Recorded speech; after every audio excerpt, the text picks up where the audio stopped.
Jack the Ripper was the first modern serial killer. Over 10 weeks in the autumn of 1888, he butchered 5 women, and the police couldn't catch him. All the things that we would do at a crime scene now, they weren't able to do then. They didn't have fingerprints, couldn't blood group, blood type. Laura Richards is a behavioural psychologist working with the Violent Crime Command at New Scotland Yard. She's agreed to re-examine the facts of a case that has been buried by conspiracy theories and myth.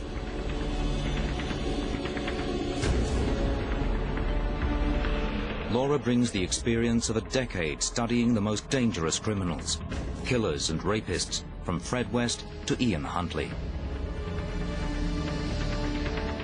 She'll pull together a team of experts who use the techniques of 21st century policing to help her get inside the killer's mind.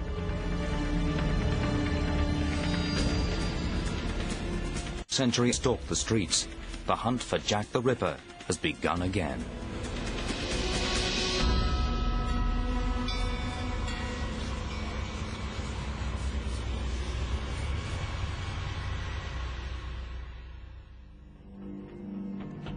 But she was my wife, Polly Nichols.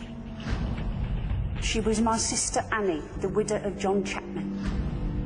You've got an offender who's prolific, who's predatory, who's killing women. We lived together as man and wife. Her name was Liz Stride. And not only killing them, he's mutilating them and leaving them out publicly, displayed. I think there's certainly a sense of injustice. Her name was Catherine Eddowes.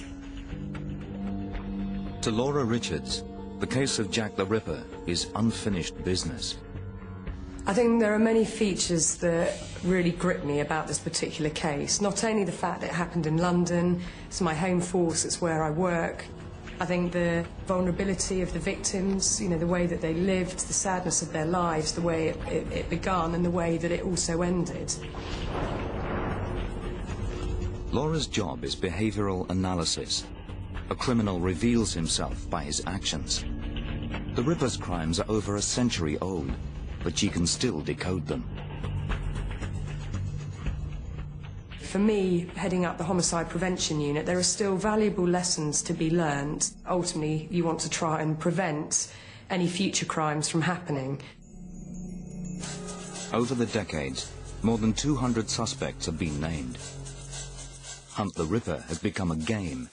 Dozens of solutions have been offered, and still no one has conclusively proved who the Ripper was. The police of 1888 were certain that these were the crimes of a man. A harmless mental patient by the name of Aaron Kosminski became a prime suspect because he ate from the gutter and claimed to hear voices. Later came the conspiracy theories. Was the killer perhaps Prince Albert Edward, Queen Victoria's grandson and the heir to the throne? Complete pack of nonsense. Alibi for every night in question, virtually. Was it Victoria's physician, William Gull, engaged in a Masonic plot?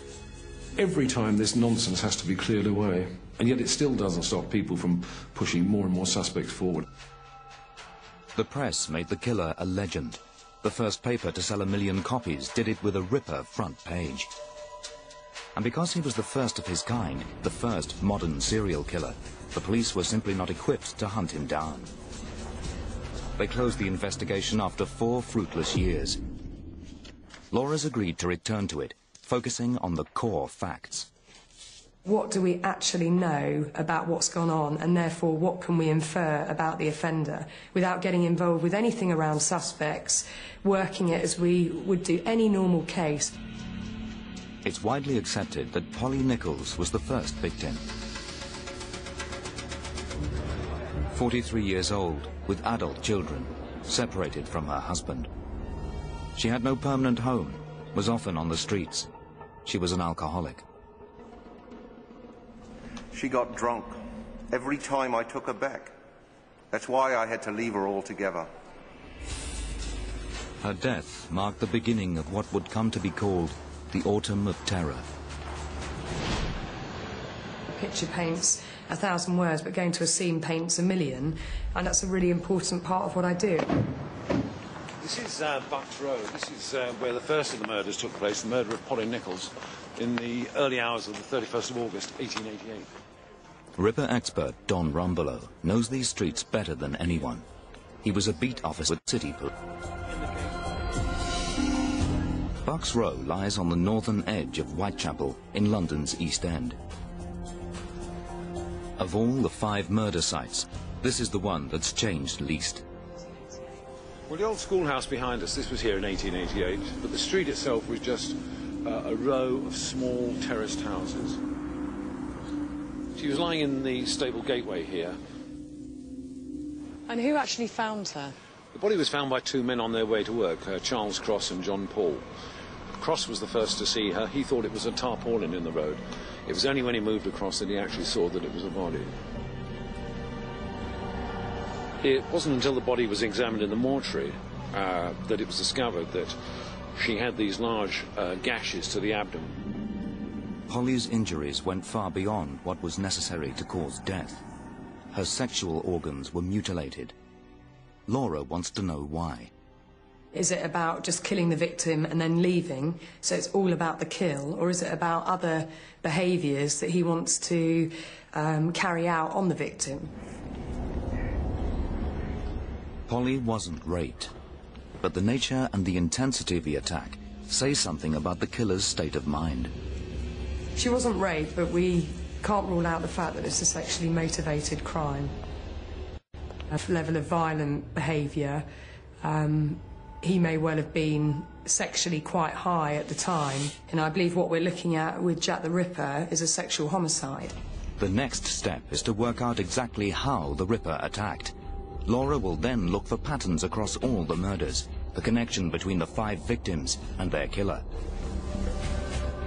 She's also about to be presented with new physical evidence, evidence that may contain the DNA of Jack the Ripper. In the East End of London, in the autumn of 1888, 5 women were murdered by Jack the Ripper.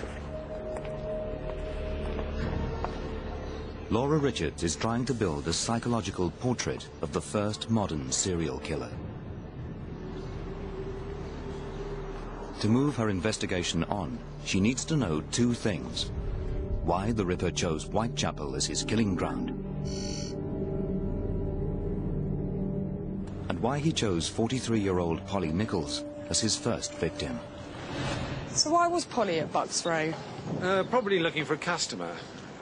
She'd had 3 customers that day, but she'd spent the money on gin. So she was a prostitute? She was a prostitute, and she felt she was going to get another customer. She was going to get a 4th customer because she got a new hat, and she thought she was looking very attractive. She was drunk, but she thought she was looking very attractive. Sex workers, prostitutes, tend to be, more often than not, the victim of crime because of availability and opportunity.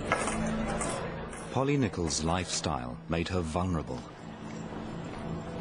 Even before the Ripper, the place where she lived was already the toughest area in London. 55% of all children born in the East End were dead before the age of 5. This was a society ruled by poverty and drink. Alcohol had hit the poor of London in the same way that crack would hit American cities a century later. You have drunkenness, you have battered wives, you have battered children, you have violence. This is all generated by the brutality of the social conditions of living and working, or trying to work, in the East End of London. Not only Polly Nichols, but all 5 of the Ripper's victims lived in these conditions, in this community. In fact, they all lived and died within a single square mile. Selling sex was often the only way to get by. Up to 5,000 women worked as prostitutes in this area alone. For a predatory sex